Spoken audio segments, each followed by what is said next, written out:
Welcome to my channel JS coaching. আমি অনিক। আজ আমি শুরু করছি মাধ্যমিক 2026 পরীক্ষার্থীদের জন্য একটা বিশেষ সিরিজ।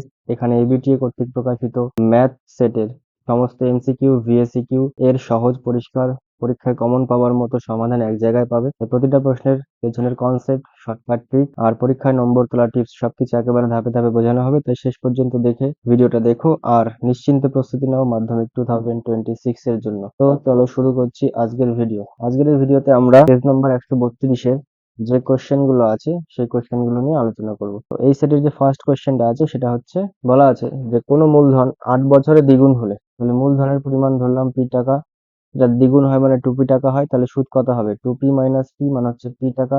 তাহলে এইটাই হচ্ছে আই। তাহলে 8 বছরে দ্বিগুণ হয়, তাহলে বার্ষিক সরল সুদের হার কত হবে? তাহলে বার্ষিক সরল সুদের হার ধরলাম 8%, আর টি ধরলাম 8 বছর, তাই তো? এবার আমরা কি জানি? I is equal to P R T by 100, তাই তো? এবার এখান থেকে আমরা বসাতে পারি আয়ের মান কি আছে? পি। পি এর জায়গায় পি থাকবে, কারণ আসল পি টাকাই ছিল। আর এর জায়গায় আর থাকবে, আর টি এর জায়গায় 8 হবে। আর নিচে কত হবে? 100। এটা কেটে গেল। আচ্ছা আচ্ছা, তাহলে এটা কত হবে? আর সমান সমান 100/8। 100/8 করে দেখবা 12.5 আসবে অ্যান্সার। তাহলে যে বার্ষিক সরল সুদের হার সেটা হচ্ছে 12.5%। অপশন নাম্বার সি হবে এর কারেক্ট অ্যান্সার। তারপরে কোশ্চেন নাম্বার 2 এ কি বলা আছে? a plus B is equal to √15, a minus B is equal to √7 হলে এ বির মান কত হবে? তাহলে এ বি সূত্র আমরা কি জানি? a প্লাস বি বাই 2 তার whole square minus of a minus B by 2 তার হোল স্কোয়ার। এবার a প্লাস বির মান বলে দিয়েছে √15। √15 এর স্কোয়ার করলে কত হবে? 15। আর নিচে 2 স্কোয়ার করলে কত হবে? 4 মাইনাস। আর এটা হচ্ছে a মাইনাস বি এর মান হচ্ছে √7। √7 এর স্কোয়ার করলে 7, আর নিচে 4। এটা যোগ বিয়োগ করলে কত হবে? 15 মাইনাস 7 বাই হচ্ছে 4। তাহলে 15 থেকে 7 বাদ দিলে 8, 8/4 মানে 2। তাহলে এটার ভ্যালু কত হবে? 2। তাহলে অপশন নাম্বার হবে বি। এটা হবে অপশন নাম্বার বি, আর এটা হবে অপশন নাম্বার সি। বোঝা গেল? তারপরে 3 এর কোশ্চেনটা কি বলেছে? ত্রিভুজ এবিসি এর, তাহলে এবিসি একটা ত্রিভুজ আঁকি আগে। তারপর এবিসি একটা এরকম ত্রিভুজ আঁকলাম। তাহলে এবিসি ত্রিভুজের এসি সমান সমান বিসি। তাহলে এক কাজ করি, যেহেতু এসি সমান সমান বিসি বলেছে, তাহলে সিটাকে আমরা উপরে লিখি, তাহলে সুবিধা হবে আমাদের। তাহলে সি উপরে লিখলাম আর নিচে এ লিখলাম, এরকম এটা এভাবে বি লিখলাম। এসি সমান সমান বিসি মানে এই দুটো বাহু সমান। আচ্ছা, এবং B AB square, AB square সমান সমান 2 × AC স্কোয়ার, এরকম ভাবে বলা আছে। আচ্ছা, আমরা এটাকে কি লিখতে পারি? এবি স্কোয়ার সমান সমান কি লিখতে পারি? এবি স্কোয়ার সমান সমান বলতে পারি AC square plus AC square. 2 AC square মানে কি? AC square plus AC square, এরকম ভাবে ভেঙে লিখলাম। এবার এইটা, এটা হচ্ছে তোমার ওই পিথাগোরাসের যে উপপাদ্য, সেই উপপাদ্যের বিপরীত উপপাদ্য এটা। পিথাগোরাসের বিপরীত উপপাদ্য অনুযায়ী আমরা এটা বলতে পারি, এই দুটো বাহু, এই দুটো বাহুর বর্গের যোগফল তৃতীয় বাহুর বর্গের সমান হচ্ছে। তাহলে আমরা এটা বলতে পারি যে এই যে ত্রিভুজটা তৈরি হবে, এই ত্রিভুজটা একটা সমকোণী ত্রিভুজ তৈরি হবে, তাই তো? তাহলে কোণ সি এর মান কত হবে? অবশ্যই 90 ডিগ্রি হতে হবে। এটা হচ্ছে পিথাগোরাসের বিপরীত উপপাদ্য থেকে আমরা এটা বলতে পারি। তাহলে এটা option number C. Option number কোনটা হবে? অপশন নাম্বার এ হবে। তাহলে এটা একটা সমকোণী ত্রিভুজ, তাহলে কোণ সি এর মান হবে 90 ডিগ্রি। তারপরে 4 দাগের কোশ্চেন কি আছে? দুটি লম্ববৃত্তাকার চোঙের ব্যাসার্ধের অনুপাত, তাহলে R1:2 বলা হচ্ছে, R2 সমান সমান বলা হচ্ছে 2:1। আচ্ছা, R1:R2 কত? 2:1। আচ্ছা, এবং উচ্চতার অনুপাত, তাহলে H1:2 হচ্ছে H2 সমান সমান কত দেওয়া আছে? 1:4। তাহলে আয়তনের অনুপাত কি হবে? চোঙের আয়তন কি হয়? পাই আর আর স্কোয়ার এইচ। আর এটা কি হবে? পাই R2 স্কোয়ার এইচ। দুটোর আয়তনের অনুপাত, পাই পাই কেটে গেল। প্রথমটায় R1 কত আছে? R1 আছে 2, 2 এর স্কোয়ার করলে 4। H1 কত আছে? H1 হচ্ছে 1 আছে, তাহলে 1 বসালাম, H2। R2 কত আছে? 1 আছে, গুণ করলাম এটা। আর H2 কত আছে? 4 আছে, তাহলে এটা সব কেটে গিয়ে দেখবা 1:1 হবে অ্যান্সার। 1:1 হবে। তাহলে দুটোর আয়তনের অনুপাত কত হবে? 1:1।